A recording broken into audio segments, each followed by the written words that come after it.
नमस्कार, मी पंजाब तक आजपासून परत शेतकऱ्यासाठी अंदाज देणार आहे.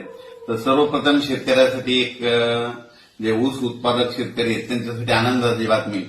जे गोदावरी नदी आहे नाशिक जिल्ह्यातून जिचं उगम स्थान आहे, तर त्या गोदावरी नदीला मात्र 1 जुलै ते 12 जुलैच्या दरम्यान पूर येणारे, महापूर येणारे म्हणून हे सर्वप्रथम अंदाज शेतकऱ्यांनी लक्षात घ्यायचा. आणि ज्यांची पाईपलाईन असेल एखाद्या मोटर असेल तर तुम्ही तुमचं काढण्याची तयारी ठेवायची. कारण की राज्यामध्ये काय होणार आहे की आता 1 तारखेपासून आजपासून ते 12 जुलैपर्यंत उत्तर महाराष्ट्राकडे नंदुरबार जिल्हा झालं, धुळे जिल्हा झालं, नाशिक जिल्हा झालं, इगतपुरी त्या परिसरामध्ये काय होणार आहे, अतिमुसळधार पाऊस पडणार आहे, अतिवृष्टी होणार आहे. त्याच्यामुळे गोदावरी नदीला पूर येणार आहे म्हणून हा अंदाज शेतकऱ्यांनी लक्षात घ्यायचा. आणि आपण आपल्या म्हणजे गोदावरी नदीच्या जे कॅचमेंट एरियातले शेतकरी त्यांनी त्यांच्या पाईपलाईनची मोटरची काळजी घेतली.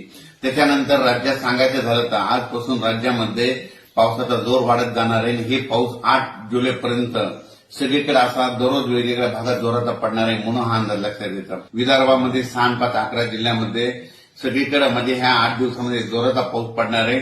काही काही ठिकाणी मुसळधार पडणार आहे, कुठं अतिमुसळधार पडणार आहे, काही ठिकाणी रिमझिम पडणार आहे म्हणून हे अंदाज विदर्भाच्या शेतकऱ्यांनी लक्षात घ्यायचा.